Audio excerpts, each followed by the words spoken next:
To James Daly, and then I'm coming to Diane. Thank you very much, Chair. Baroness Casey, I have no confidence whatsoever, none, that the Metropolitan Police can change. And do you know the reason why that is? Because there's no evidence to suggest that they can. So let me ask you this one question. You talked about the current commissioner. According to what I've got here in front of me, he was an assistant commissioner for special operations from October 2011 to January 2018. What did he do between those two dates to address the problems that you've identified? So I think that's a question you should put to him. I haven't looked at his personal track record. I take the point you're making. And I think I think what he said yesterday, that he was in the world of counter-terrorism and therefore wasn't particularly involved in some of these changes. I do think that it is time that we gave the Met a fresh start. Can I just clarify? We haven't got much time. Are you saying that the person who is in charge of the Metropolitan Police now, as far as you're aware, didn't raise one concern about issues which were absolutely crystal clear during his time in the police? Have you got any evidence to suggest he raised it with any politicians, senior police, or anybody about the concerns as to how people are being treated? No, I haven't, and I think you should put that to him. What is important here, though, is that if you just go down a structural route of changing the Metropolitan Police's structure, you let everybody off the hook again for the change that is needed in that organisation. The point I'm making, Baroness Casey, is that you could have written this report, and it's a very, it's a horrifying report, 28 years ago, 10 years ago, 5 years ago. I suspect somebody will probably write it in about 10 or 15 years' time, because the underlying thing is that people tell us what's wrong, but nobody ever addresses the solution. Nobody has said, as part of this report, the amount of, let alone the appalling behaviour, the incompetence, the basic incompetence is frightening. And none of those people will get sacked. No, none of those people will be reprimanded. Nothing will happen. All these people who've been incompetent at best and a lot worse for years, I'm not talking about the people under investigation, I'm talking about the senior police officers who were supposed to look after this organisation. Nothing happens to them. Well, perhaps we will have the Commissioner in. I mean, I think we'll have the Commissioner in to put those points to him. I think that's, yeah. I think as a colleague that's Conservative, I think you also have to read the part of the report that says over a decade, £0.7 million was removed from the Metropolitan Police Service. They had to lose money in very significant numbers, and they made those choices. And I think some of those choices weren't right in relation to some. But to blame this entirely on the shoulders of the Metropolitan Police retrospectively would not, in my mind, be fair. And also, let's remember that Stephen Lawrence lost his life 30 years ago. There have been successive governments that have not done anything to address the racism in the Metropolitan Police that yet again I have uncovered. But we have also uncovered many other issues that nobody has looked at before. And the key issue is actually what is making you angry, and I get it, is a sense of complete denial of their responsibility. They've got to do something about it. Okay, thank you very much. Diane Abbott. Thank you, Chair. I just wanted to return briefly to what the Chair said about why should it be different now. You will all know that some of the issues you've uncovered in this review go back not just to Macpherson, they go back to the Scarman report in 1981, which I can remember. He stopped short of calling the Met institutionally racist, but he did write at some length about the effect of stop and search, disproportionate stop on search on minority communities. So the question is, if these issues haven't been dealt with, and of course you've uncovered a lot more, but if these issues haven't been dealt with in 40 years, why are they going to be dealt with now? I think, and I hope, and remember I've given a time frame to this so that it isn't an open-ended ticket that they can just carry on, is I think that for the first time, actually, I think that we have looked at the management issues, we've looked at the cultural issues, we've looked at prejudice within the organisation, we've looked at how, frankly, they can't even manage their own data and analyse their own statistics and their own facts. So I agree, it's a pretty shoddy show that needs a great deal of change. But I do think that it gives them in a way that, you know, if they don't take this and they don't use it, then I would happily come back before you in a year, 2 years, or even sooner and say, I don't think this is changing sufficiently enough. You know, I do genuinely feel that we've laid it bare, we've done something incredibly thorough. If they don't see that there's a route map out for them from this, then I don't quite know what they would do. And as much as your colleague has said, you know, Mark Rowley was there at the time, I think that they're potentially, the point I have therefore recommended and hope they accept, is that they can't do this on their own. So I think if you think of the other reforms that have happened within the Metropolitan Police, they DIY them. And what we have said is they must bring in people externally to work with them, like actually do their misconduct system. And I've recommended changes to his own management board with not just advisors but staff. And Sadiq Khan is going to chair a very different type of management board, again bringing in people from outside.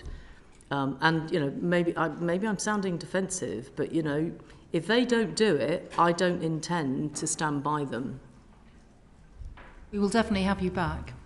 Definitely, yeah. Vetting. A lot of people are concerned about how some of these people get in the Metropolitan Police Force in the first place. You say that vetting standards should be changed. Do you think you can expand on that a little? If I may answer this one, vetting standards need to be tightened up. That's a national issue as well. It's not just for the Met.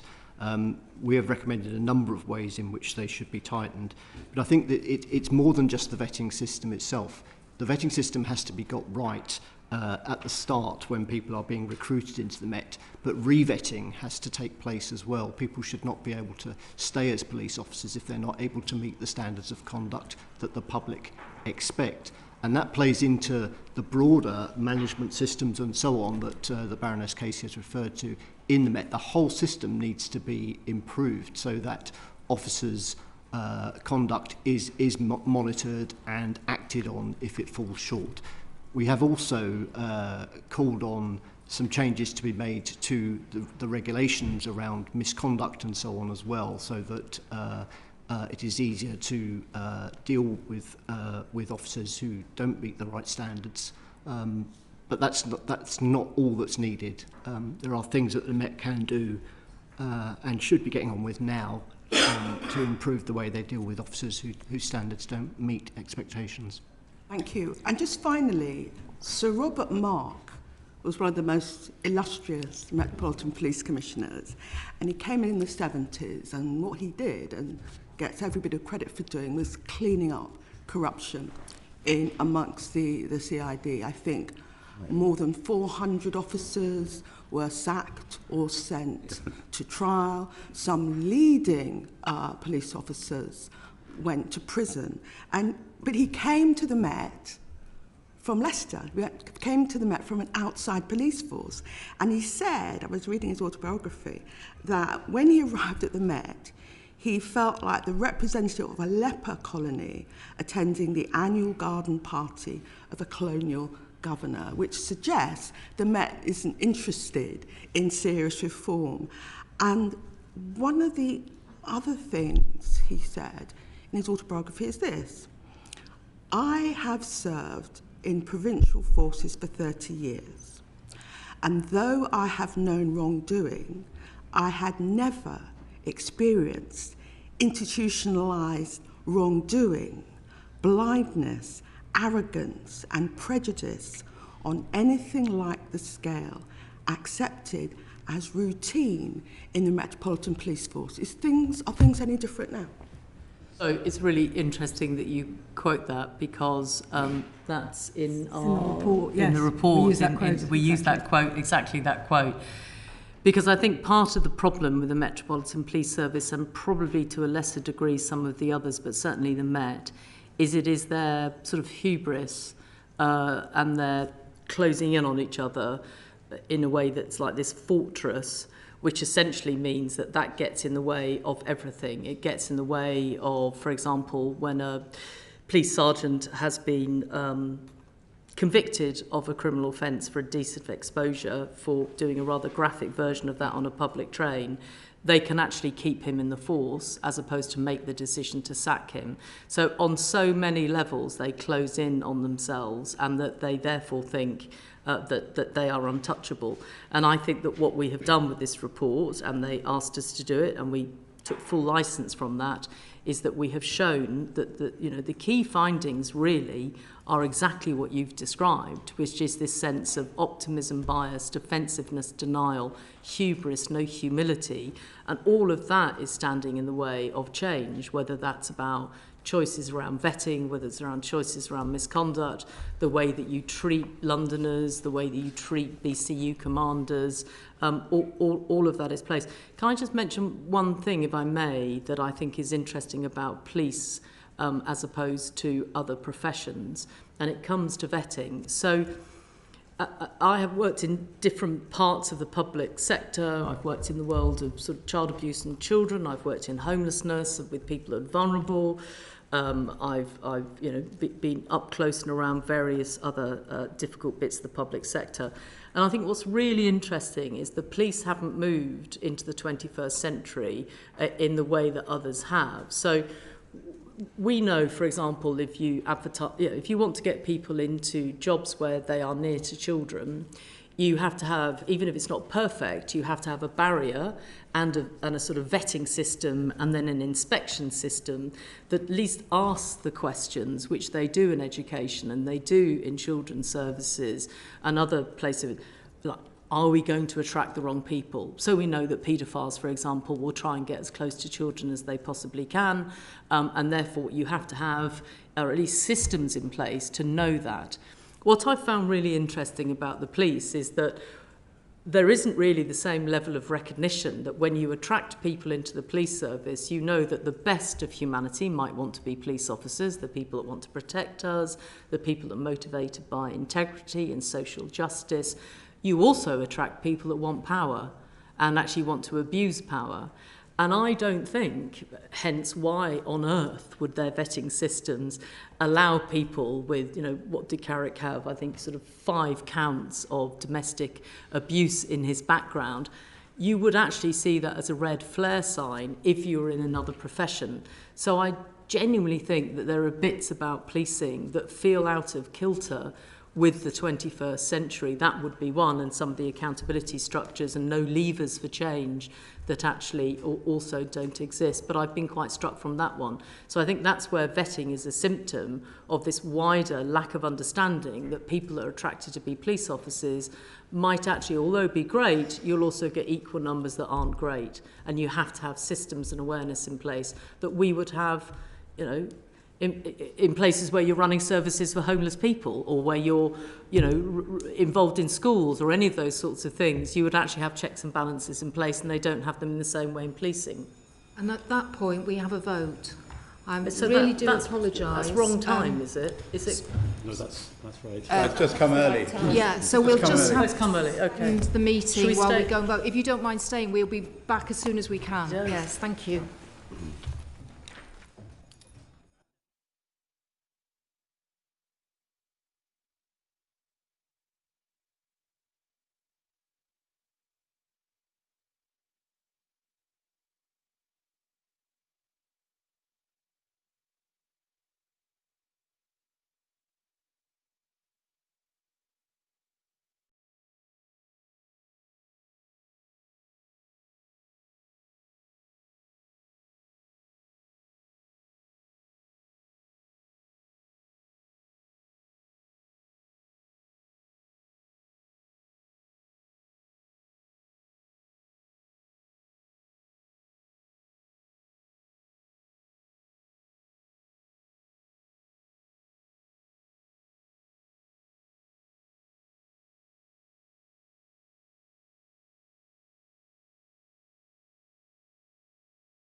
now that's come out in the open. My concern, and it was a concern when we went to see the standards department in Scotland Yard recently, is their solution to dealing with police officers who shouldn't be police officers, or investigating those who are questionable at least, is to bring in more police to mark other police's homework. And they seem not quite to understand the concept of what about people who are nothing to do with the police coming in to see whether actually they are fit for purpose and how you're judging. That would have greater credibility with the public, and trust, as you put in your report, is absolutely key to this, and it might put a completely different perspective on that. You've mentioned earlier about bringing people from outside. You keep using this phrase, give the Met a fresh start. They can't be given a fresh start with only their own people. Would you not agree to that? And also, their solution to misogyny is to bring in more female police officers, which is desirable. The solution to racism is to bring in more black officers, which is desirable, but it doesn't treat the underlying problem. It potentially gives the racists and the misogynists more targets to wield their malice on. The solution, surely, starts with leadership and a system that doesn't allow those misogynists and racists, homophobes, to get away with it. So they don't do it, and if there is any sign of it, the leadership clamps down on it like a ton of bricks. The police are not capable of instituting such a service themselves, are they, in the Met? Firstly, I think we'd all like to answer that question, but because I think you're bang on, essentially. And so in terms of what happened on the misconduct, so we published our misconduct findings early at the request of the new commissioner in September, October. And the organisation's first response was to get 150 officers to join the people that have been failing to do it properly, just add another 150 officers to them, taking those officers from other parts of the Met that they might have been needed in. So I couldn't agree more about what you've said in relation to that. And I think there are two reasons why the Met need to bring in, I think we use the words, a new independent multidisciplinary team should be brought into the Met to reform how it deals with misconduct cases, with a particular focus on how it handles sexual misconduct, domestic abuse and discrimination. So that is a really clear finding for me, and it's a really clear recommendation that I hope they accept. So one is I don't think they're very good at it. So why let the same people do it who've been doing it badly? And secondly, I don't feel reassured by the people that have done it badly to just add more people to it. So there's a kind of assurance exercise to people like me that I can look at women and say, no, it's okay to make a complaint. It's all right to make an allegation. And secondly, they need to put their house in order. And I do think actually in relation to that very early commissioner that you were referring to, that cleaning up the Met has got to be one of the most important priorities. I couldn't agree more. My heart sank when you realise that some of the strategies that they've deployed in the past is just about getting more women in or getting more people of colour in. And then you look at the strategy for doing that and you realise they haven't got a hope in hell of achieving either of those things until I'm probably, I might even not be around, but I'll certainly be well into my pension years. So there is no plan B, you see, on some of these issues. They just go on. So they say, we'll put more people in misconduct. We've got to do better on how we recruit people. And they don't do either of those two things well, which is why I think what follows from this report has to be more than a turnaround plan. It has to be a much more wholesale plan.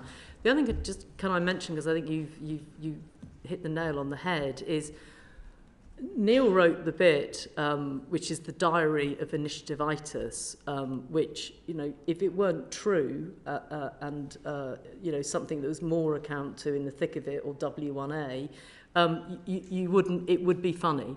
But actually it's incredibly tragic because they do initiative after bloody initiative after initiative, telling people to, up their standards, that do this. And one of the one of them, they went in the wake of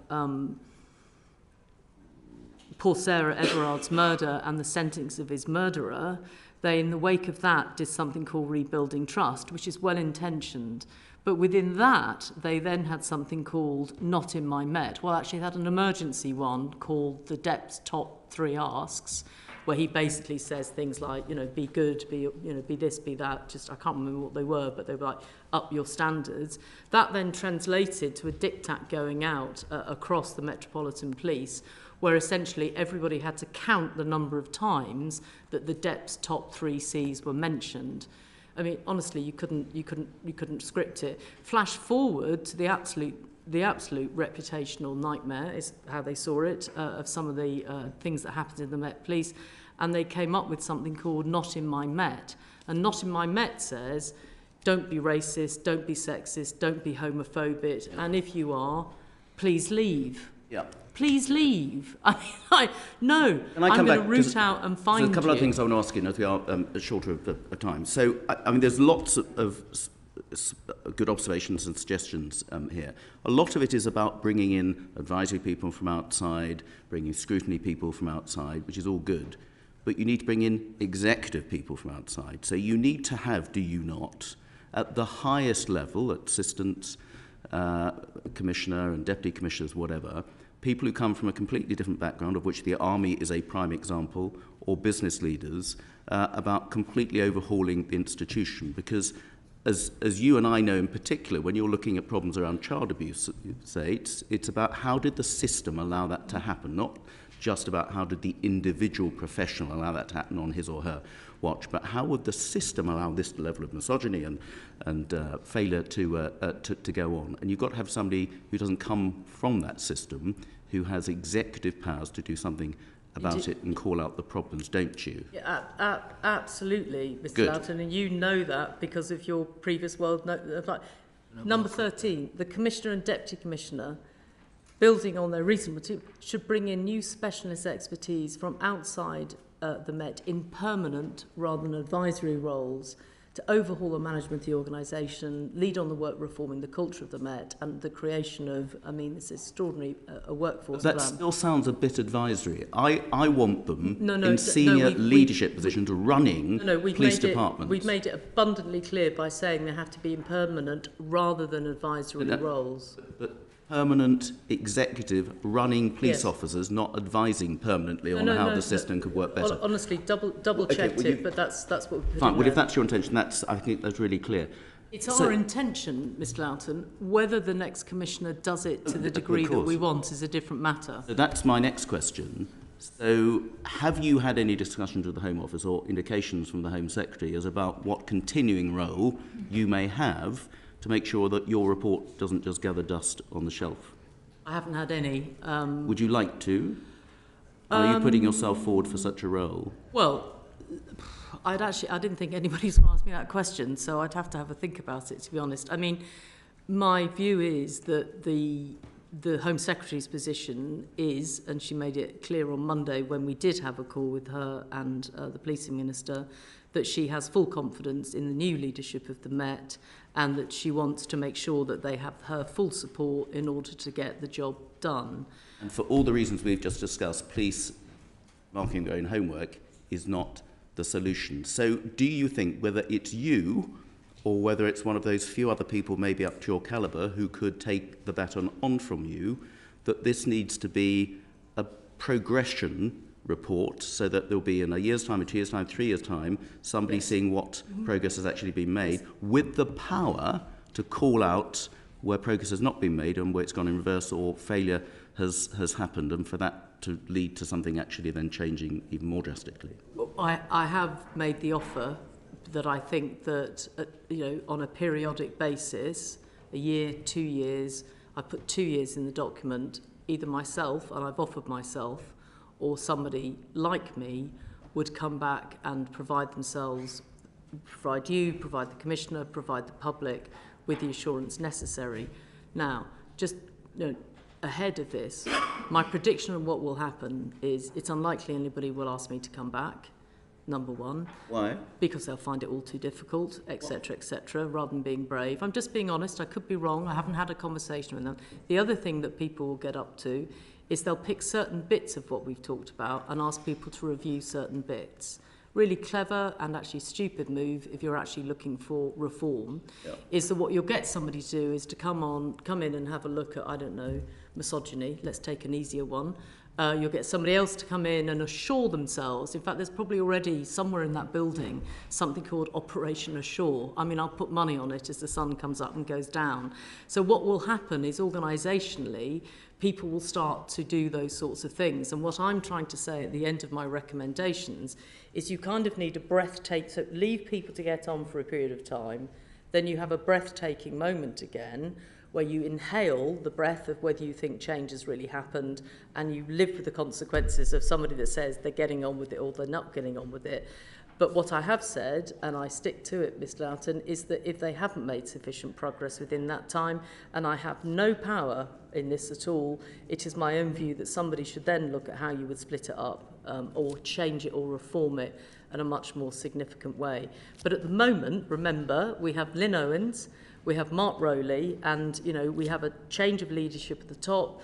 Assistant Commissioner Gray has long experience of the move from RUC to PSNI.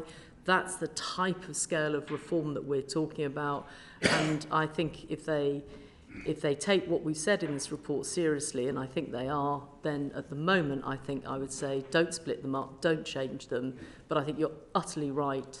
Bravery around having somebody look at you is the best way to make sure you get reform. Can I just be clear? Your review team, they all finished. This whole thing now just goes away. I'm afraid so. And the ownership of the report is with the Met because they instructed you in the first place or asked you to carry out the review. Yes, I mean, obviously we're very clear. In fact, we've got an extremely well-qualified person who leads the review team sitting behind me. We will obviously make sure that the evidence that we've gathered and the anonymity of it is carefully handled, and that we will use the National Archives as some of what we do, but we will hand over the actual report to them, and it is up to them to implement it. And yes, I'm frustrated about that, and our team have worked relentlessly on this. Like, it's all that we've done really for the last 12 months.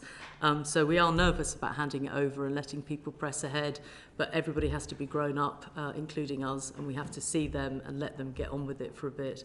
I'm not used to this, but I'm learning to handle it. Not very well, but... Right. Okay. And just finally, what would be a reasonable amount of time for that breath to be taken about change? Whether that's happening? My own view is I think it's 2 years in minimum, and I would probably start trying to look at some key things at about a year.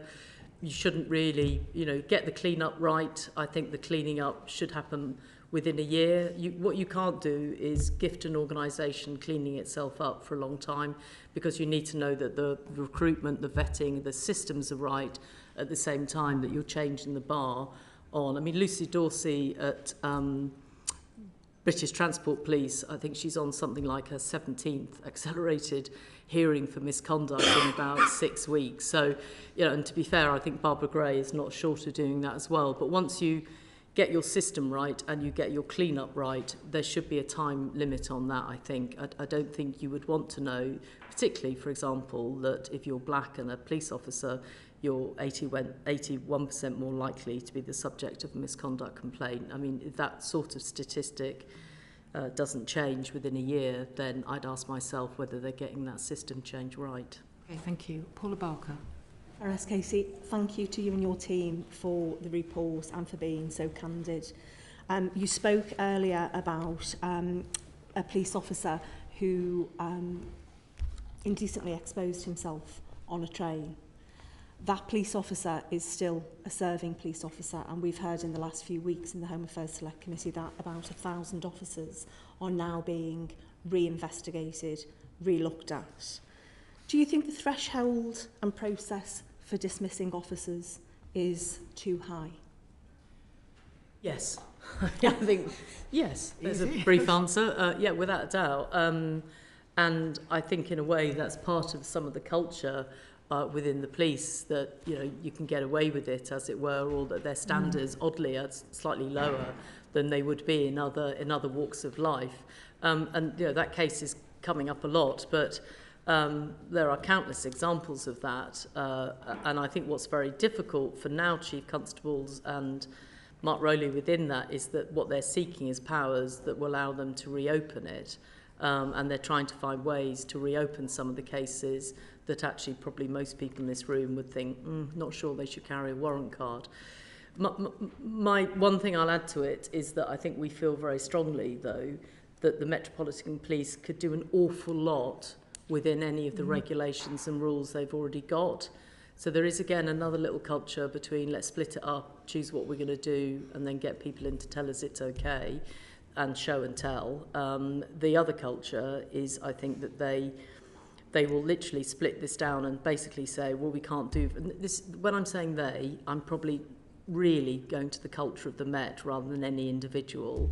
But the idea that, we can't do without the regs, can't change anything unless the regs change. It's the regs. I mean, it'd be where the Metropolitan Police Federation would be at, which is nothing to do with us. This is all about the regs.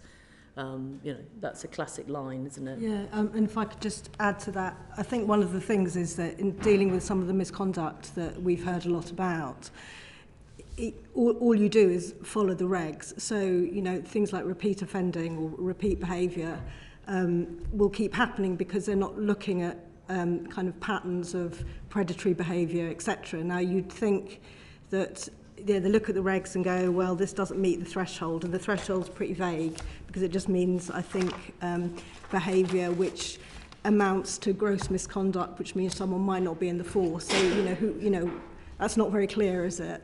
So they don't look at patterns of behaviour, they don't look at behaviour escalating, so they don't know what predatory behaviour looks like. That's what that tells me. They might be able to recite the regs, but I think it's where you need specialists coming in who actually understand, and you would hope some police officers themselves would understand as well, about these kind of patterns of behaviour. And that's the kind of thing that we need in the Met, and actually they brought somebody in last year who was a specialist in that, and I think one of the consequences is you're seeing a lot of cases coming forward. But that's the kind of change that you need to see. I mean, it's quite stark, really, isn't it, when you see rape convictions as an all-time low, and one of the women police officers who was systematically raped and abused by a male colleague, and there were 6 different investigations over a period of 2 years. And that's actually happening inside the Met. It doesn't exactly instill confidence in women and girls who are walking the street who may be subject to sexual violence to actually come forward and report their abusers. Just wanted to touch on what you think are the potential barriers that the existing legal and regulatory framework may create, and any reform that is required around that. Is there any of those barriers? I think there are some recommendations in the report which are about helping the Met to clean up its act. So one of the examples that we've talked about earlier is in terms of vetting. So the Met are kind of re-vetting to an extent all of their officers. But it appears that if it's established now that someone shouldn't have passed their vetting, they can't actually get rid of them. So that's another of these sort of Kafkaesque sort of regulation things that don't seem to have been addressed. So we have a lot of sympathy with the need for regulation to sort of facilitate the exit of some of those people. The others are where cases a power to reopen cases where legally where new evidence has come to light. And I assume you see a role for the Police Federation in that as well. Well, their role will be that they will endlessly defend the fact that those powers aren't needed, and that we're just kicking police officers and they've got terrible terms and conditions. The Met one, not the national one, but the Met aren't that pleased with our report, so I'm not that pleased with the London Metropolitan Federation right now. But I mean, just coming to the point, I mean, this is just so staggering that if you think that David Carrick, multiple rapist, had 9 non-crime incidents between 2000 and 2019, 5 public complaints, including the one where he dragged a woman down a staircase by her throat. He got through his initial vetting in 2001. He passed his probation in 2003, despite the fact that they knew if they'd looked, if they bothered to look, which is what Jessica did behind us on all of these cases. He passed his probation in 2003. God alone knows how. He had checks done to become a firearms officer in 2009, so we knew about the DV. You know, nobody checked, and this is what's so staggering about this organisation. And then he was re-vetted in 2016, that was delayed by 5 years. And people are saying, I'm being tough on the cops. I'm being tough. They treated those women with utter disrespect by not making sure that their systems were able to do what is common sense in another organisation. In any other organisation, that you would put 2 and 2 together. And if one of those women hadn't heard Susan Everard's victim impact statement reported in the news, it was because of her coming forward that that man was stopped. So the stakes are incredibly high, and I suppose that's why I feel quite powerful in how I'm trying to convey to the new commissioner, the deputy commissioner, and every single serving police officer is, are we going to allow this organisation to be incompetent and also in denial about the fact they will rather protect a man like him than they will protect their own women, black people that work there, and the people they're supposed to serve, remember, not be a force for. So, you know, the stakes are incredibly high. I'm incredibly frustrated that we need something that comes back that actually gives us reform here. And you're so powerful. You know, you are the Home Affairs Select Committee. We're not.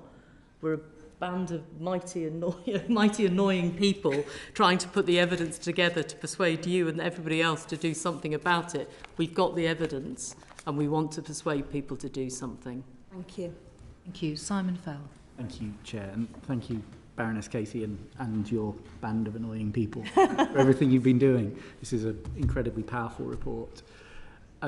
Always dangerous, but I'm going to quote you back to yourself. You said a few minutes ago, if it can't be fixed, then it needs reforming completely. You've already suggested 1 or 2 years for the time frame. I'd love it if you had a bit more detail around how long you actually think the Met has to get this right. And also, what should we be looking at in terms of measures, metrics, as to what improvement looks like for them?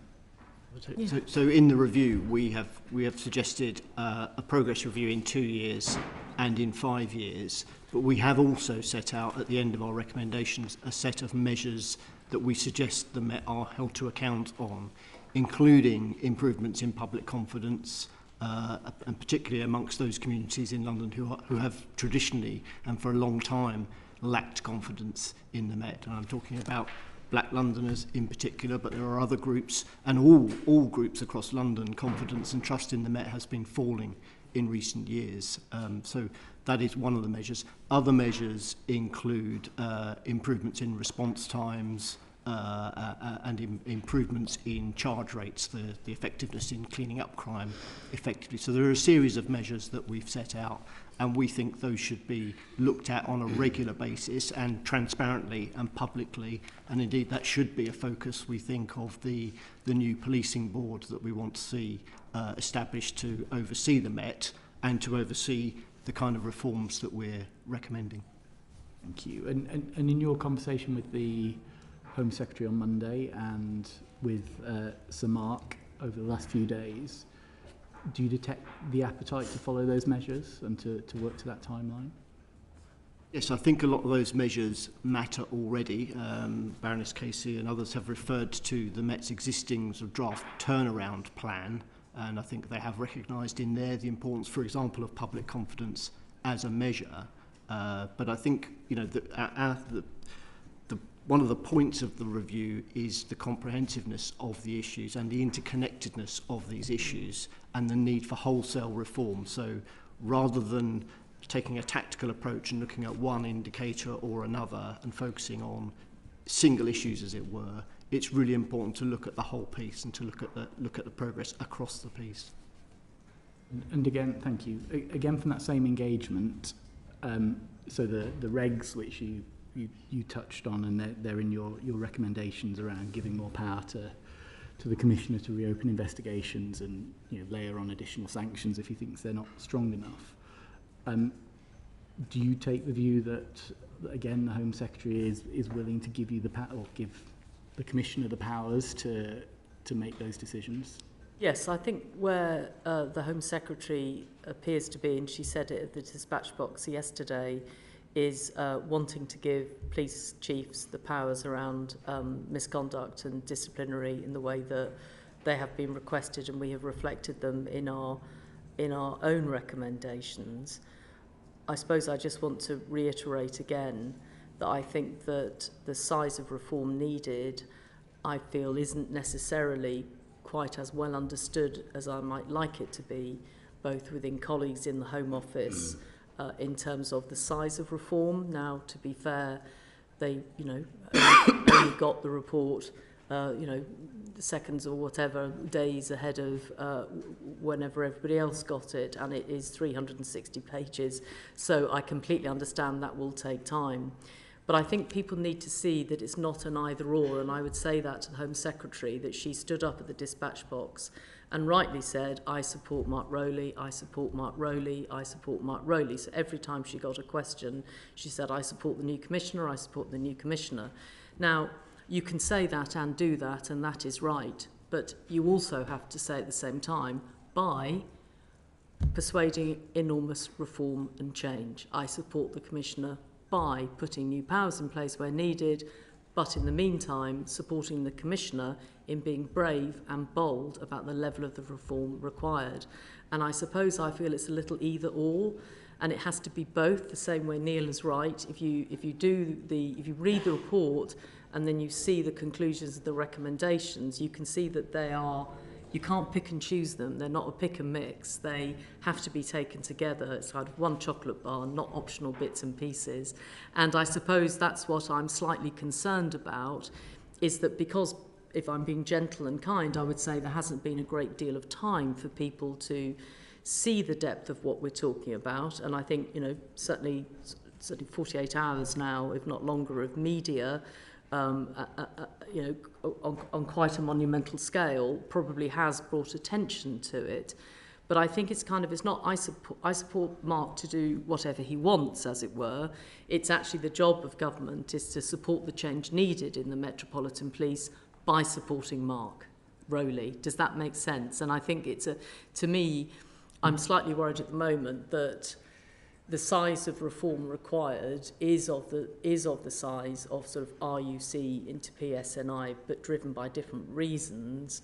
And I'm not sure that I'm hearing at the moment, and that could be because I'm concerned that it won't work, and that in 20 years from now, somebody will be sitting before you saying that Casey review in 2023 laid it bare and nothing changed. That's my, from my old people's home, if we still have them, that, hopefully with lots of sherry, that's what will be happening. And actually the serious side of what I'm trying to say is that they have to accept the reform now, and I'm worried that the size of the reform isn't reflected in what the Home Secretary said yesterday, because it's kind of, you can't just, I'll trust him, let him get on with it, no matter how brilliant that individual is. And that's my worry. And that's where I think Mr. Loughton is right to say, to be fair, good question to me, do you think that the checks are right? Do you think the balance is right? How soon? I'm conscious of time. I just wanted to say one last thing about the word institutional, Chairman, if I may. Yes, please do. Yes, please so, do. I've been thinking about this, that Mark has inherited an organisation and possibly, dare I say it, a culture that is sort of long on hubris and quite short on humility.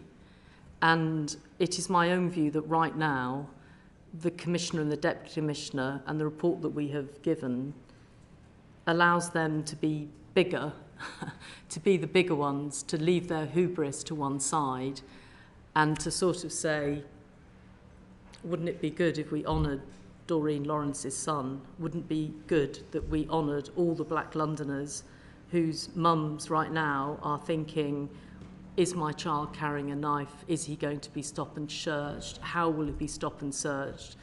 You know, people telling their kids as they grow up, don't look at a police officer if you're black. We are wanting to tell our children to run to police officers. Black families and non-white people haven't said that for some time. And I think, you know, really in honour of that, Mark needs to be bigger than the sort of headline or the word, and needs to remember we all have to be bigger sometimes than that's what being in public life is about. That's the responsibility that we carry as public servants. And I suppose that's why it's for me really about an end to hubris and a beginning of humility. And that's why it's important, and that's why the words are important, Chairman. And that's really any support that you are all able to give in a cross-party way to that would be so enormously grateful. Well, I think we're very grateful for your time this afternoon and for your band of annoying people for getting this report and producing such a, well, an excellent piece of work. Can I just ask two things very quickly? One thing that occurs to me is this accelerated misconduct hearings that I've been hearing about that other police chief constables have used. The Met don't seem to have used this. Is that correct? They don't seem to have used it in the numbers that other chief constables feel able to use it. I think there's been fewer accelerated hearings. That's definitely right. They use the legally qualified chair system when they feel they haven't got a kind of slam dunk case and they haven't admitted. Again, it's very heavily reliant on. It is very, very heavily reliant on regulations, and we think they could probably do better on both parts. We're not saying we haven't said that legally qualified chairs aren't able to, you know, to come to a good decision. They're panel decisions, and we certainly think that that's not the root of the problem here. So the answer is not let's have loads and loads of accelerated hearings, but it is for the Met to get their cases together well. Yes, I think we'd just be very surprised that an officer who's caught masturbating gets a conviction in the courts, is not put through an accelerated misconduct hearing. He was put a misconduct. He was put. He was, and back at Met Culture, wasn't dismissed. He wasn't dismissed. He was given a written warning. They understand what gross misconduct means? No, that's what we write in our report, sir, is that we don't think they understand fully what gross misconduct means. And very finally, I just wanted to ask you, are Freemasons a problem in the Met? What sort of questions there? Because I think in the past people would have said that the Freemasons had an undue influence in the Met, and there's no reference to the Freemasons in your report. So have they completely gone away as a problem? Whether they have gone away or not, I don't know. What I can say is lots of things came up. We asked lots of questions. They are in the report where we were clear whether it was an anecdote, a soundbite, a quote, a piece of testimony, a bit of evidence. We can prove every single word from every single person in that report is true, and that we can prove that their systems are at play to make that happen. So it didn't come up significantly as an issue, and therefore it isn't in the report. Chairman, would you just indulge me one final thing? I've spent the year thinking about the fact that we were commissioned in the light of Sarah Everard's death. And I think when all of this stuff gets into the media and all of those sorts of things, and people were chasing for headlines and running to get what we'd said out, and, you know, Victrim in The Guardian going, oh, exclusives. And I was so irritated by all of that, particularly that.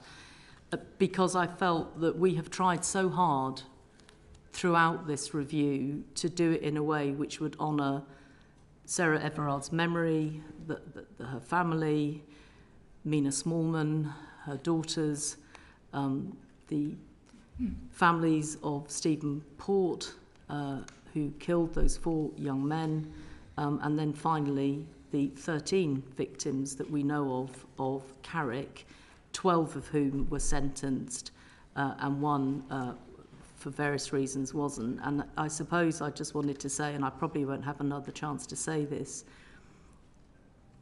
is that the reform needed really is on behalf of them. And, you know, we have a system of consent in this country, that the public decide what our laws are and how they should be changed. You make those changes in Parliament. That's what you do as parliamentarians. You, on our behalf, make those changes. Then we ask the police to hold those changes on your behalf and our behalf. That's gone horribly wrong here. Consent is broken in London. And I feel sort of in honour of the last 12 months of the victims of some of these police officers, we owe it to them to get change. And you have the power there, much more than me. So that's all I wanted to say. Thank you. I think that's very, very powerful, and we will be coming back to this. We will be, I'm sure, wanting to speak to the Commissioner, and we will, I think, want to invite you back as well in perhaps a year's time to see where things are. But thank you very much. Thank you.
Minister on his day. So we will resume our session. I'm very sorry to have kept you waiting, Minister. We had a vote in the middle of the first panel. Don't apologise, I completely understand. Yes, it was a very important session that we, as part of our policing inquiry. But we're very glad to see you with us today. And I wondered if you and your colleague would like to just introduce yourselves for everyone so we know who you are. Of course. My name's Tom Tugendhat and I'm the Security Minister. Good afternoon, everyone. My name is Michael Stewart and I'm the Director of Prevent in the Home Office. Yes. And the purpose of this one-off session is to look at the review produced by William Shawcross, which was published at the end of February this year. We have about an hour, I think, in this session. So I'd just like to start us off. Minister, whether you're able just to give an overview of the current terrorist threat in this country. Well, the current threat is substantial, as you will know, and the reason for that determination is because of the level of threat that we see around the nation. It's balanced, as you'll be aware as well, with the reality that in some areas it will be slightly higher than others, but we've got to set an appropriate level that works for the whole of the United Kingdom. It's true, of course, that Northern Ireland often has a slightly separate determination, and so this is really something that we keep a close eye on the whole time. And at the moment, as I say, it is substantial. And where is the threat coming from? Well, the threat is varied. We're aware, first of all, of course, of Islamist terrorism that has been an issue in the UK over many years, and also of extreme right-wing terrorism. And as an example of both of those, sadly, we've seen, even in our own, amongst our own colleagues in Parliament, two examples. One, Joe Cox, who was so brutally murdered in 2016, and the other, of course, David Amis, who was murdered only just over a year ago.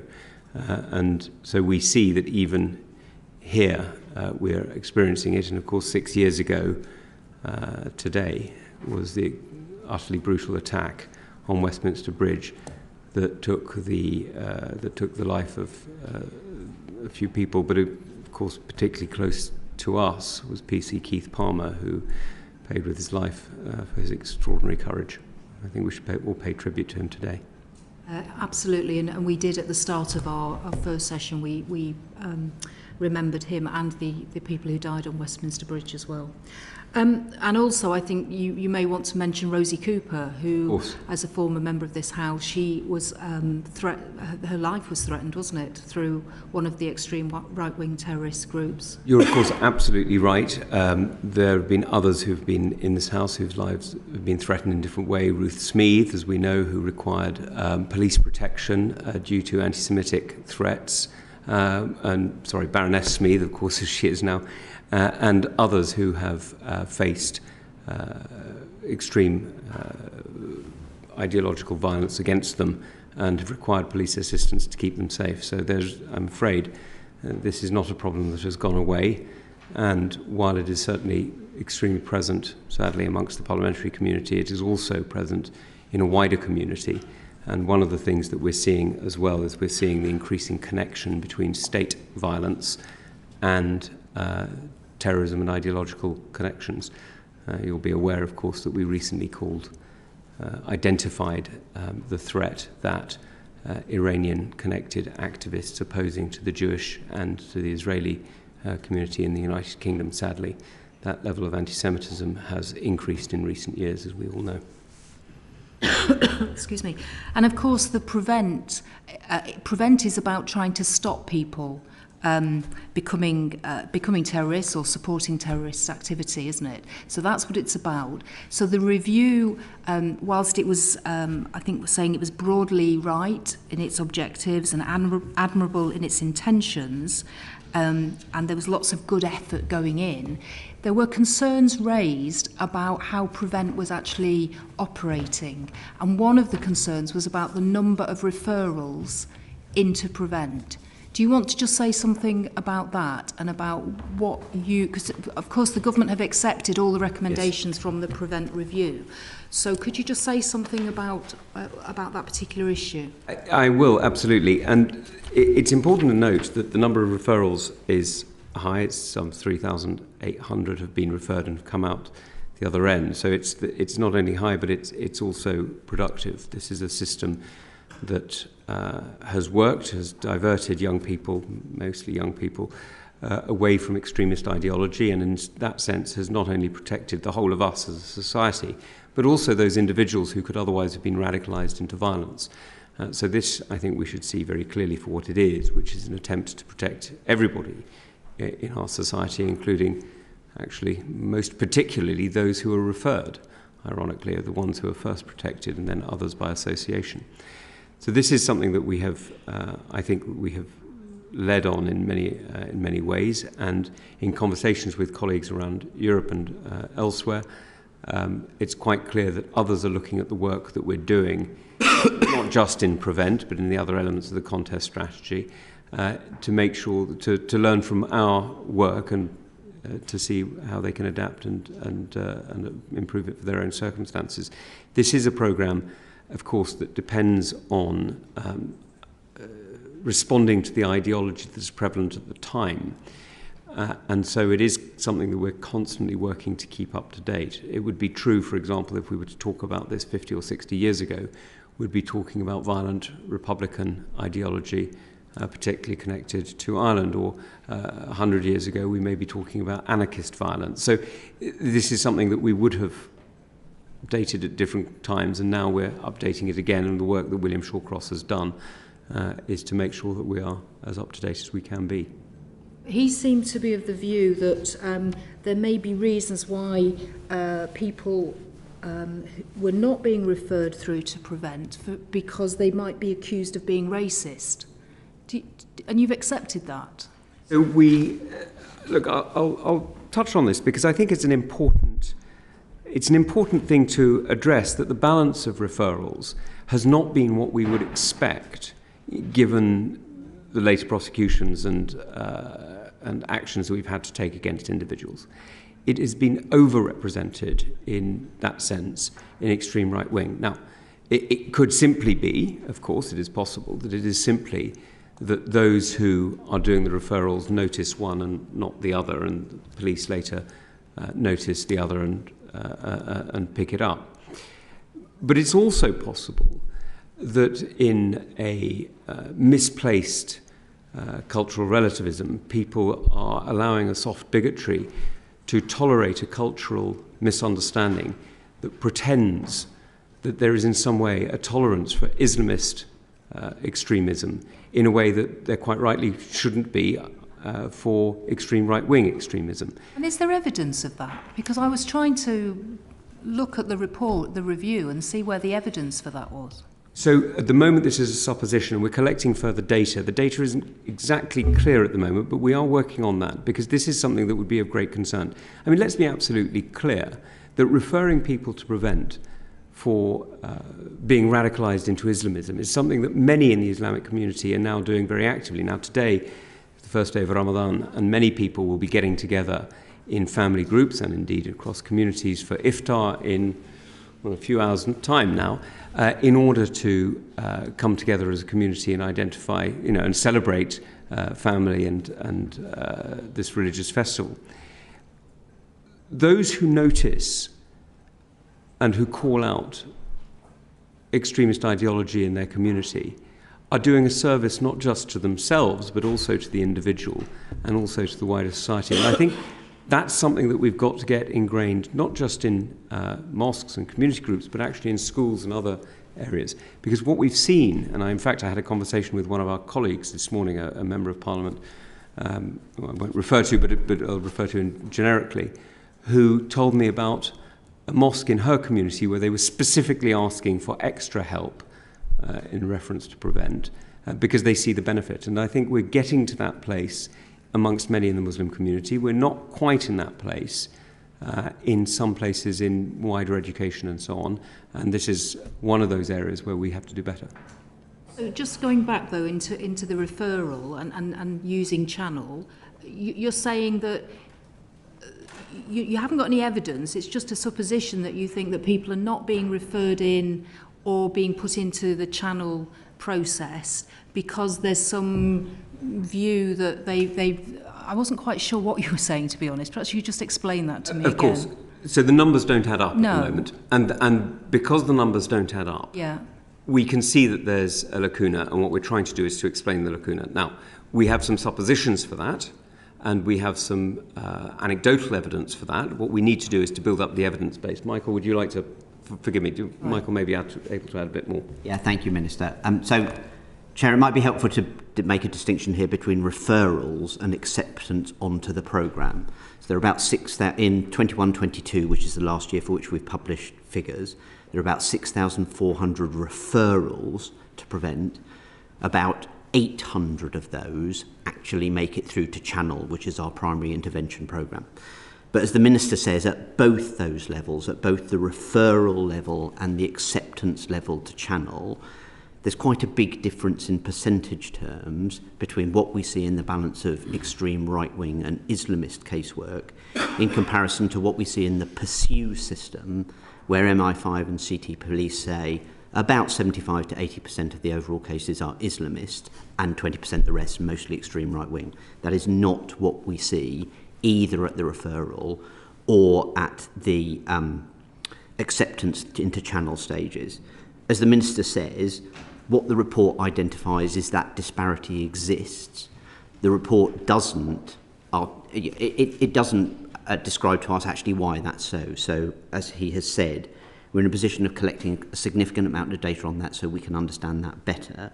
I think it's also worth reflecting something else that William recommends, which we are accepting, is something called the security threat check. So in future, we will have an examination of how the risk and threat looks from Prevent and how it looks from Pursue, and seek to marry them together. That won't necessarily lead to a linear relationship in the percentage of casework, but it will help us understand if there is a difference, and if that difference exists, why. Okay, right. I think we might come back to that in a moment. Paula Barker. Thanks, Chair.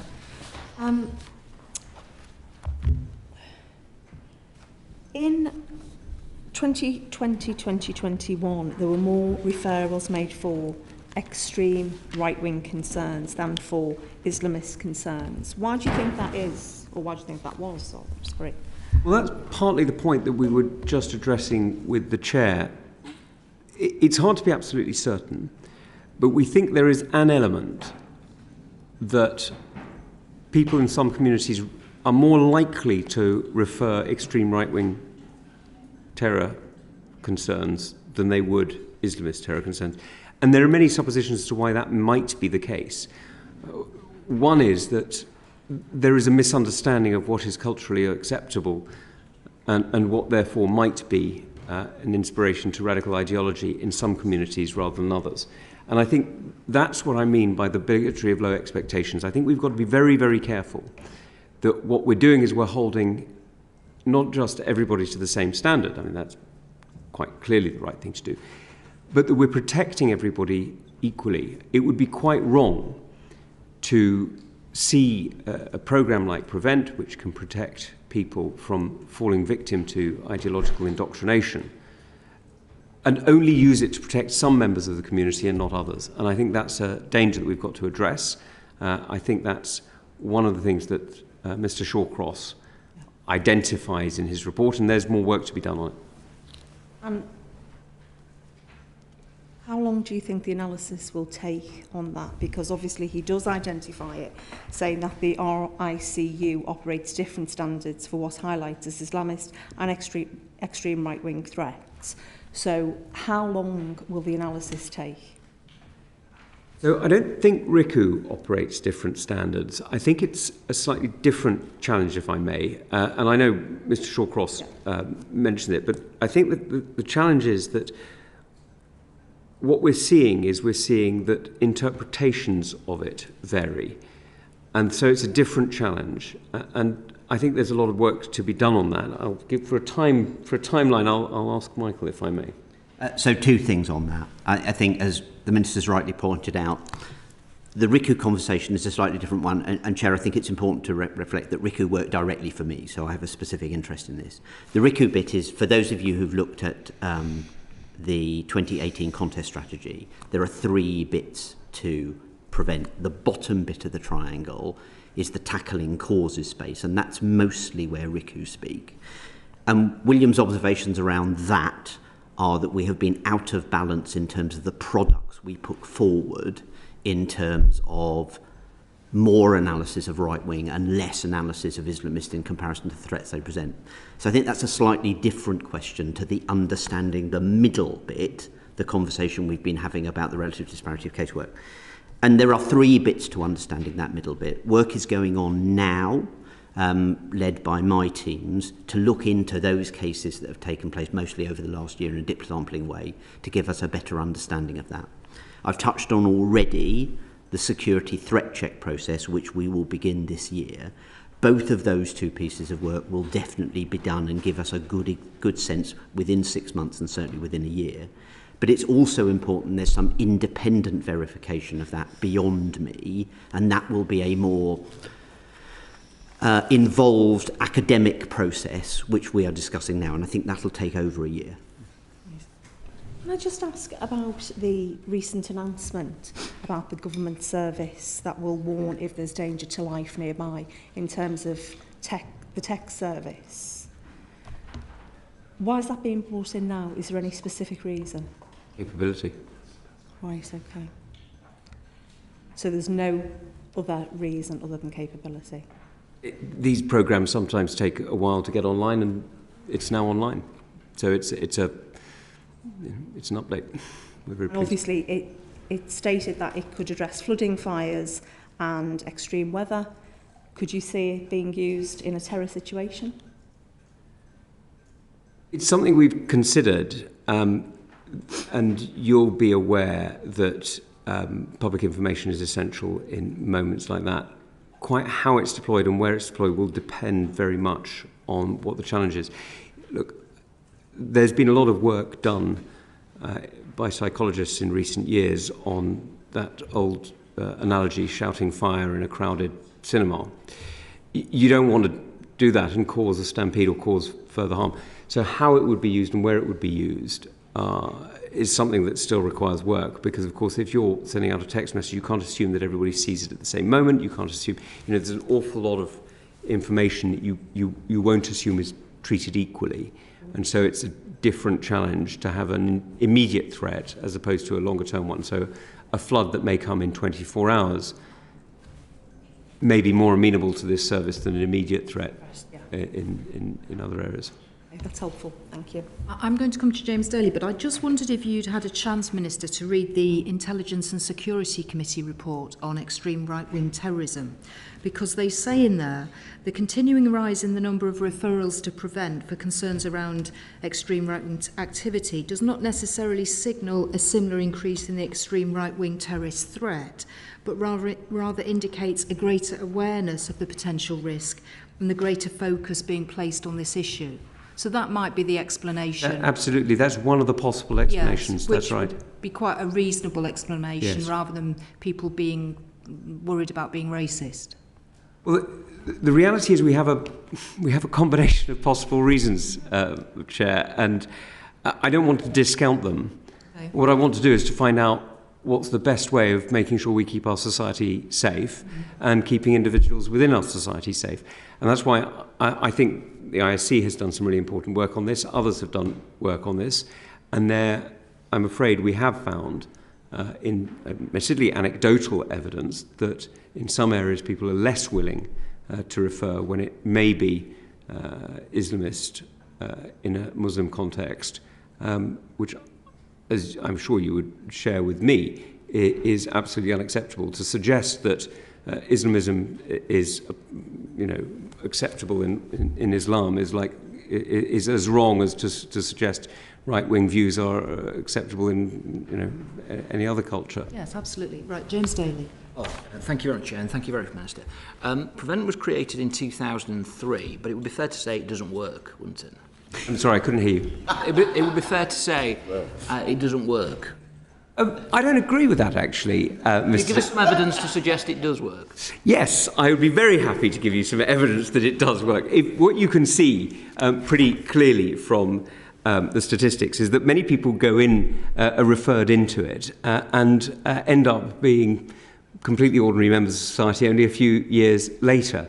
It is a programme that has definitely demonstrated a capability. We're referring people into it who may not have terrorist sympathies, and after they finish, they still don't have terrorist sympathies. Well, that's one interpretation. Alternatively, we're referring people into it who do have terrorist sympathies, which is what the evidence shows through the Channel programme, and after a few years, they don't. Do you think there's a better way of doing this, Minister? I know you've had the Prevent programme has come, as the relatively new Security Minister.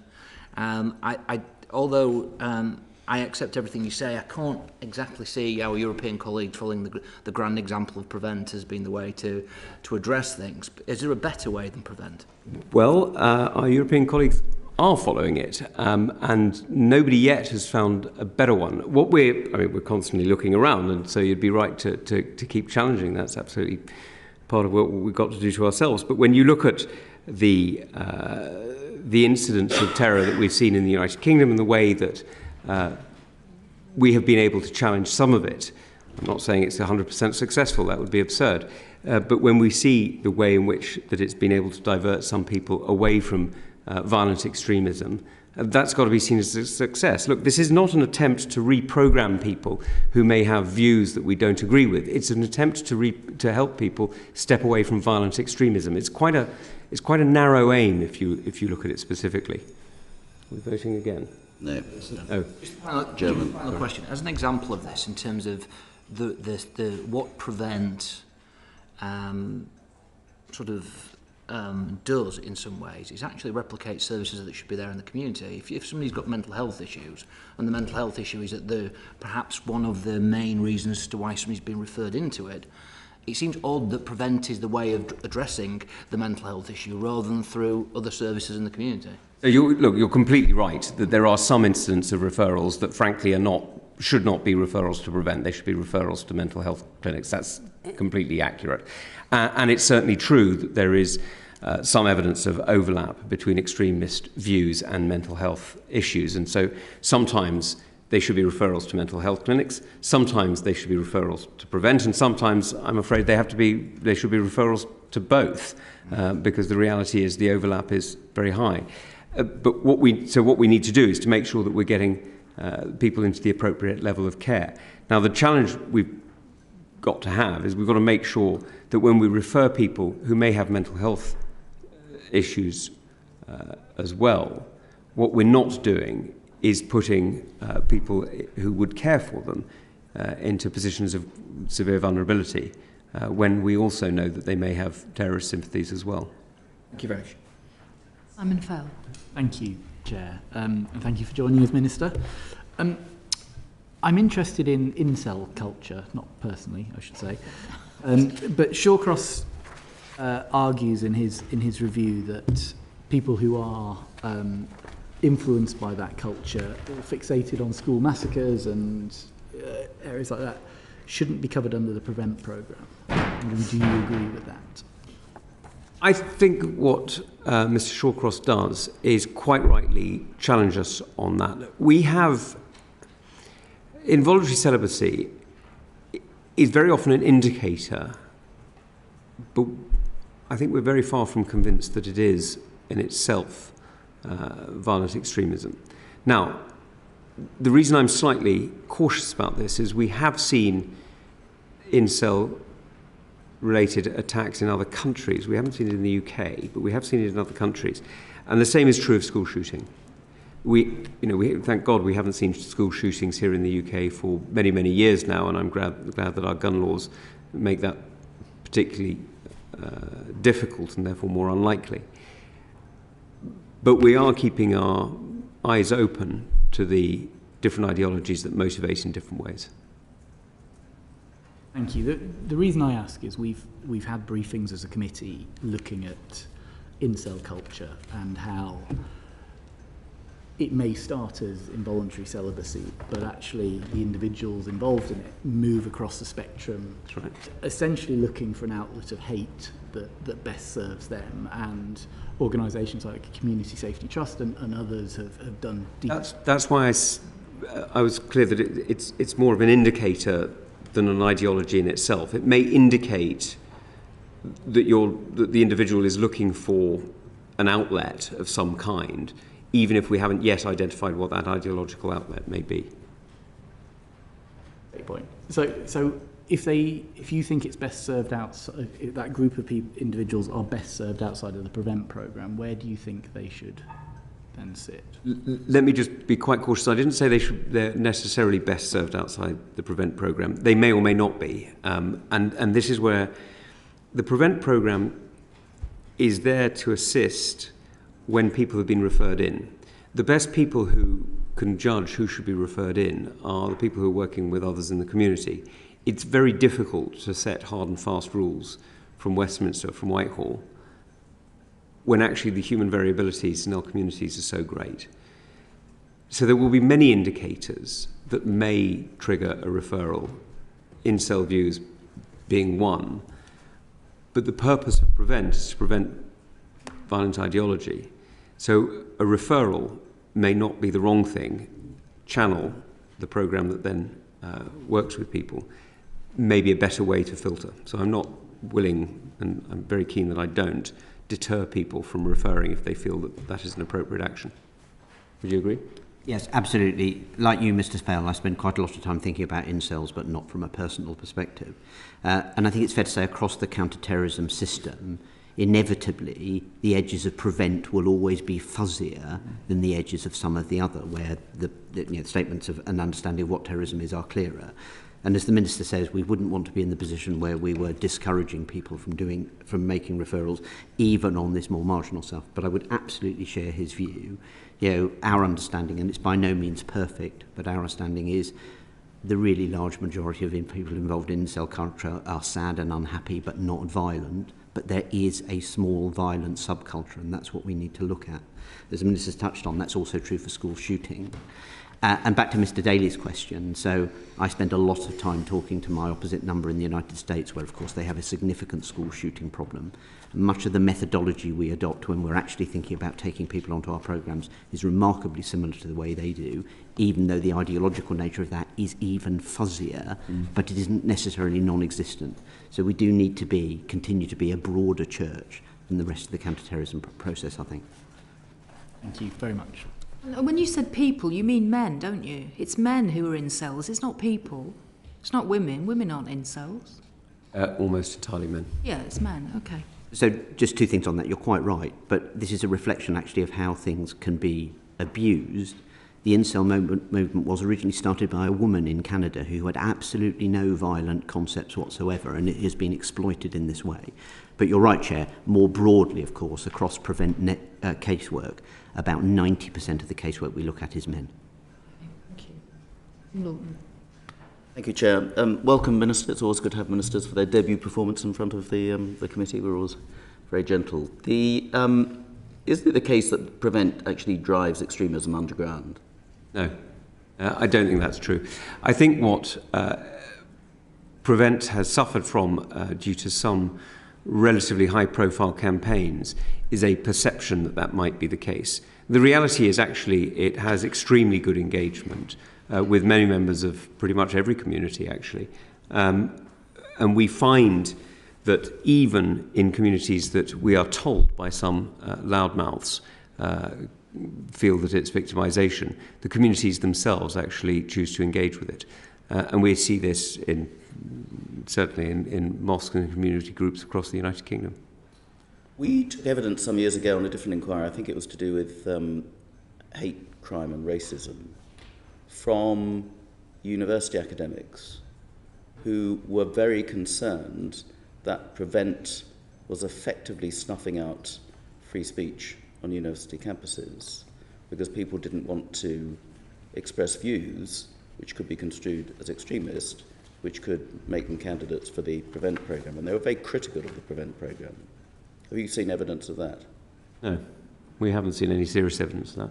No, I think that's right. I mean, this is, again, a criticism I have seen repeated on a fairly regular basis. The Department for Education produces statistics on its effectively safeguarding programmes for university speakers.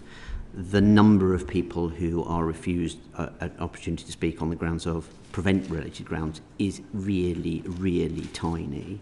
We haven't seen any broader indication that that chilling effect does exist because it appears to us all the issues which are of interest to us are discussed quite vibrantly on university campuses rather than being driven underground. Okay, but I'm not talking about cancelling speakers, and that's why we've got the freedom of speech legislation on university campuses. I'm talking about ordinary students who may be harbouring extremist views and who may have previously been engaged in debate or slightly more offensive behaviour which would have revealed those extremist views, are now hesitant to do so, and they seek other fora. Let's be clear, the purpose of Prevent is to stop people from turning to violent ideological movements that would threaten them and threaten others. That's what it is about. It's about the prevention of, it comes under the contest strategy very specifically because it's about preventing terrorism in our country. Part of the purpose of that is to help people who are being radicalised not to be so radicalised. It is absolutely right to make sure that those views are challenged, and if in challenging them people don't hold them anymore, and therefore you don't hear them anymore, that is a success, not a failure. That's not the same thing as a cancel culture, where you're choosing not to debate in order to simply have an easier time of your own ideological pursuits.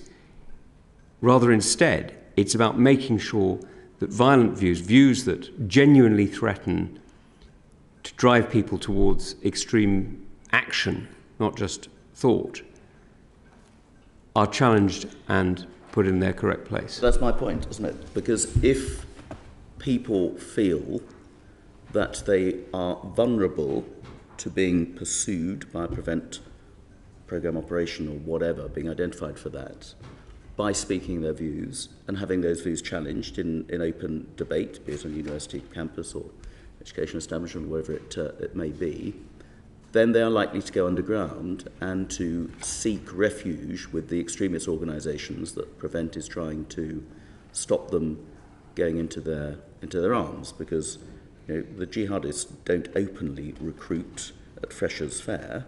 They did.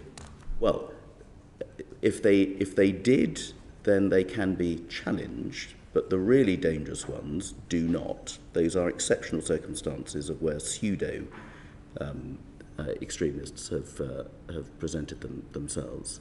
But mostly it's done underground, on the internet, and through personal contacts. Your point about the direct connection between people on the internet as opposed to in open forums is absolutely true. That is due to the nature of the change in the way communities operate and the way we all communicate, and that's, I mean, I'm afraid that's just a fact. There's nothing I can add to that. It is certainly true that we all communicate more in, if you like, private communications, not necessarily secret, but private communications rather than open forums. That's correct. I don't think it is correct. In fact, I have seen no evidence to justify the claim that Prevent is in any way having a chilling effect on open debate in either universities or any other public forum. I think what it is doing is helping those who are on a path to radicalisation to step off it. Now, I think that's a very important thing to do. I think it's important to protect the individual concerned, but more importantly, it's important to protect the whole of society. And I think that is exactly what a community like ours should do. Because I don't think we should accept violent ideology as a norm. It isn't a norm. It's not normal in our society. It is an outlier, and it's an outlier in various different groups. We've spoken about Islamists, we've spoken about extreme right wing, and in the past, certainly at some incidents, we've seen left-wing anarchist and single-issue ideology leading to potential acts of terror as well. So we know that ideology can lead to violence. And it is absolutely, I think, the job of the state to protect individuals, and in doing so to challenge ideology that may lead people to violence. Can we touch on the issue about proportions of Islamist extremism and right-wing extremism, which was obviously a major observation by Shawcross, and I think his figures, so out of the 4,915 referrals to Prevent, 22% were related to Islamist radicalisation, and slightly more, 25% for extreme right-wing ideology. And yet in terms of those people who then ended up being in custody on remand for terrorism-related offences, 70% are categorised as Islamist and 22% as extreme right-wing. So he claims that the Islamist threat is severely underrepresented in the Prevent referrals. Is he right on that? Look, I accept his report. I accept his report because he has demonstrated through the numbers, through the data, that this is a challenge that we haven't got correctly balanced, and he's correct on that. What we need to do is to find out the reasons for that misallocation and seek to make sure that it's better represented. Now, as Michael put it earlier, and indeed as the Chair put it earlier, there are potential reasons for that. One is, as the ISC put it, due to the growing prevalence of understanding that right-wing violence is a serious threat and therefore should be treated with the seriousness that is appropriate. Another is, as I've mentioned, is possibly cultural misunderstandings or unwillingness to challenge on various areas. And there may be other reasons still that I haven't covered. And so I think that it's important that we recognise that the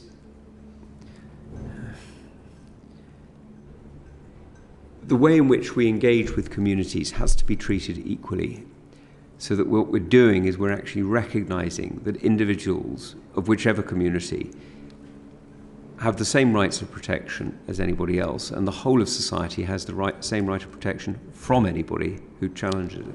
Okay, I don't think I'm going to dispute that, but why do you think it is that there is a higher representation of pursuing right-wing extremists than there is on Islamist extremists? I mean, the months you've been in this job, you must have formed, and certainly since that report, you must have formed a view. Are cultural sensitivities which led to grooming gangs by predominantly British Pakistani men going undeterred largely, because cultural sensitivities, counterbalanced by it's more fashionable to go after right-wing extremists.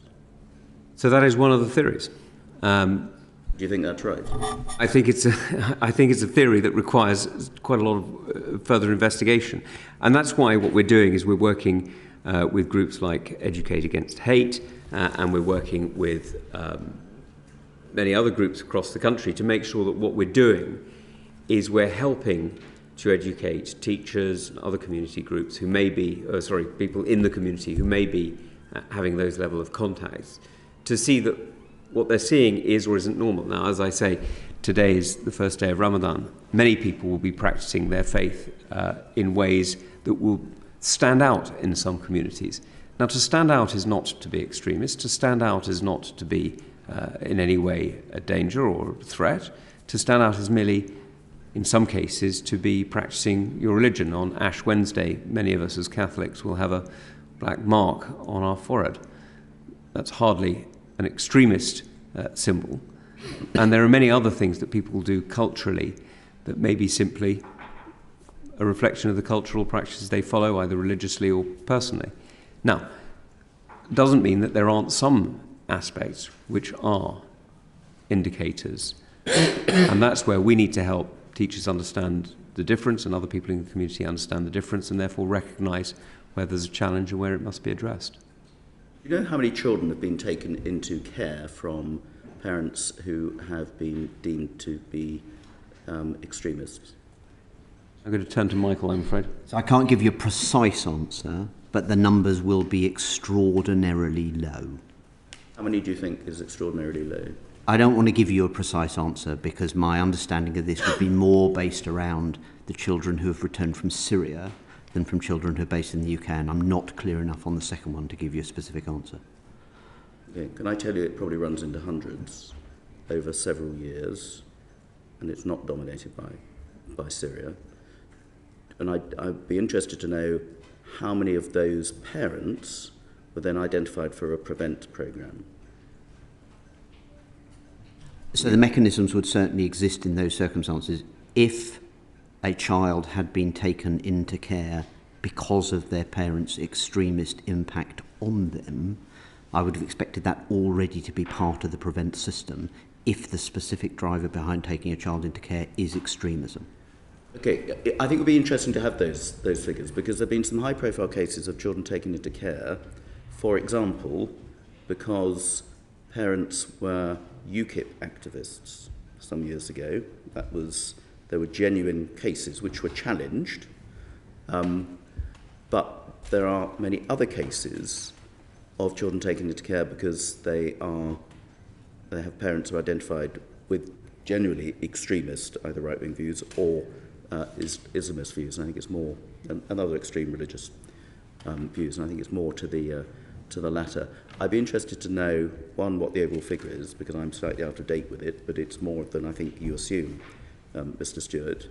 And I'd like to know if a substantial intervention as taking a child into care is automatically followed by that person then being referred either to a PREVENT programme or some other restrictive activity, because clearly if they're dangerous to their own children, then they must be dangerous to society as well if that danger is based on their extreme views. So I'm quite confident that no PREVENT referrals occur for a person being a member of a UKIP, either the individual or their parent. Absolutely confident that would not fall within even the broadest definition of extremism. Clearly, any case... that's the case, but there were some cases of kids taken into care because of that, not referred to PREVENT. I want to know who's been referred to PREVENT. Yeah, clearly any case of child protection is always challenging in terms of reporting in the public domain, not necessarily covering some of the sensitivities of it. But I will take a look at that for you. But my strong sense is that we are not in a position where significant numbers of children are being put in care because of the primary driver being the risk their parents pose to them because their parents are extremists. Thank you. Just following on from this point, there's been concern that RICU's listing certain works as flags for potential extreme right-wing terrorist interest, including The Great Escape, the poetry of J.K. Chesterton, G.K. Chesterton, yes. sorry, and and even Portillo. Portillo's Great Rail Journeys. So, Dangerous programme. Could I, is that correct? without wishing to comment on Michael Portillo's clothing, I wouldn't describe any other element of that programme as extreme. And I should say very clearly that RICU doesn't either.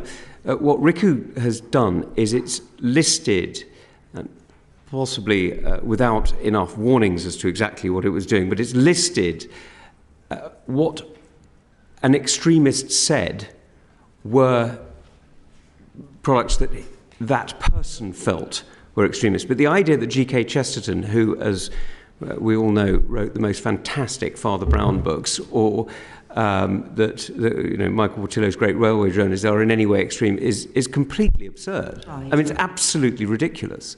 Okay. Can I ask you about recommendation 25, which is about ensuring that Prevent Money does not fund, work with or consult with extremism-linked groups or individuals? How widespread is this?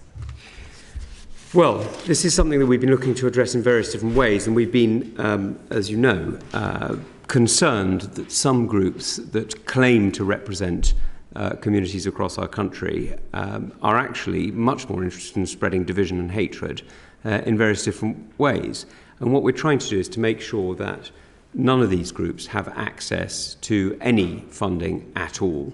And as you know, Chair, that's something that the Home Office can work on, but cannot prevent every group in the country, every government, public sector organisation in the country from acting on. So this is something we're working on. So you don't actually know what the scale of it is? We have some idea of the scale of it. Would you like to go into the detail? So William looked at this very carefully, and I think it's important that he did, because it is clearly absolutely central that public funds should not be going to organisations which are themselves extremists. William found a couple of examples from a number of years ago. Myself and my teams have then looked through this again, and I don't see this as a problem that's happening now. However, both the Minister and the Home Secretary have asked for stronger due diligence, a stronger role in making sure that we're examining this in detail going forward, and that both the Security Minister and the Home Secretary have a clearer sign-off. So Okay. I don't think it's happening now. A couple of instances a few years ago, but nothing at the moment. That's our understanding. Why is he writing that you need to be looking at this? Because he's right. He's absolutely right. This is definitely not something we should be even slightly... Absolutely, but there isn't any evidence that it's happening. There is evidence that it happened in the past. In the past? Yes. Okay, so... Okay. And just on that, Chair, we absolutely have to have zero tolerance of this. We can't have it under any circumstances, which is why. No one's disputing that. I think it's just statements being made, and when you say, well, where's the evidence this is a problem, it's a bit frustrating that you're saying, well, a few years ago there was a couple of instances, but it's not happening at the moment. It just seems a bit... I think, Chair, you'll recognise it's a very long report. It's a very complete report. It's one of the reasons I think it's a very good report, is that Mr Shawcross has looked at many areas where either lessons have been drawn and made sure that they're reinforced, or indeed, more challengingly, looked at areas where lessons need to be drawn and has made those recommendations. Okay, can I also ask you about the Prevent staff that you have? Perhaps this is Mr Stewart's main, really, about the skills and the capabilities that you need. Could you just talk a little bit about that? Because there's obviously concern that you haven't got the right staff in place with what Mr Shawcross is saying in his report. Thank you, Chair. So about 150 staff work directly in Prevent, and then about another 100 I fund who are employed by local authorities. So it's a reasonably small effort by overall government standards. My sense of Prevent staff is that I have a strongly motivated, often in many cases highly specialist workforce, and I see people, particularly in the local authority area, move from one local authority to another because they are passionate about Prevent. And that is one of the most innovating and energising parts of my job, seeing that. In skills, I think the challenges we have, as we've touched on earlier, is that the risk picture is changing all the time, and our ability to keep up with that is always a challenge, but I think we do well on that. as the Minister has touched on, the proliferation of online skills are really important here, and I have a group of specialists who are working specifically to consider how that plays out. That is also a challenge because the online position changes so quickly. William is definitely of the view that the understanding particularly of Islamist extremism within Prevent needs to improve, and we're very much committed to that.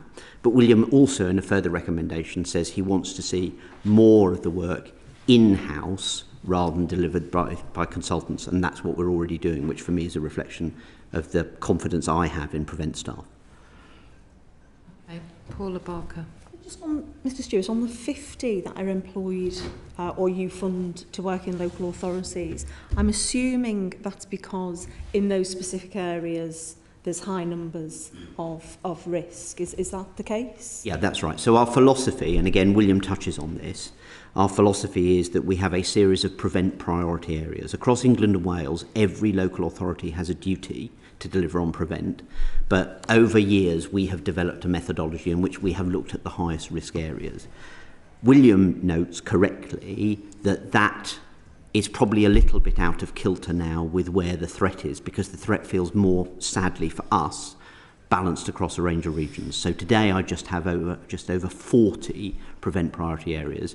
Based on William's recommendations, we will be regionalising more strongly, and that number will fall to about 20 over the next couple of years. Thank you. So do you think that will help in terms of making sure the right referrals are made and the right people go into the channel programme? Because it seems to me if you've got the 40 local authorities that are the high profile ones, there's lots of other local authorities that may not have access to the expertise that you've just been talking about from staff being able to assist in making decisions. So are you expecting that regional process will result in better decision making? Yes, I do. I don't think that's the only reason why. So there will be a series of regional advisors employed directly by the Home Office who will help, particularly for those areas who are unfamiliar. But that's not the only thing to improving the referral process. The Minister's touched on this already, and so does William. The quality of our training products to frontline practitioners, if you are a teacher, if you are a health worker. We already have a range of training products, but we need to make them sharper, particularly on the ideological points, and I think that will be another key in improving the quality of referrals. Okay, thank you. Is there anything, Minister, you need to say to us or tell us about, or you're concerned about? No, I don't think so. I'd just like to thank Mr. Shawcross formally on record and to thank you for your interest in this area of work. I think this is enormously important, and it doesn't stand alone. There are, as you know, 4 areas of the contest strategy, and this is one. But it is an important element, and it's rightly challenged frequently. And so having this ability to explain what its purpose is, and I look forward to reading your report when it comes out, to hear how you feel it should be engaged and how it should engage with others. I think it's an essential part of democratic debate. I think we should compete in the ideas space just as we compete in others, and this is important. Thank you. And we have asked to speak to Mr Shawcross, actually, and we were hoping he might be able to join you today, but that wasn't possible. So we would like to see him. So if you do come across him, perhaps you could say we are very keen to speak to him if he'd like to come and... May I just say, I know he is keen to do it. I'm afraid, able to organise his diary for him, but I realise he's very keen to do it. Good. Well, that's very helpful. Thank you very much for your time this afternoon. Thank you. Thank you.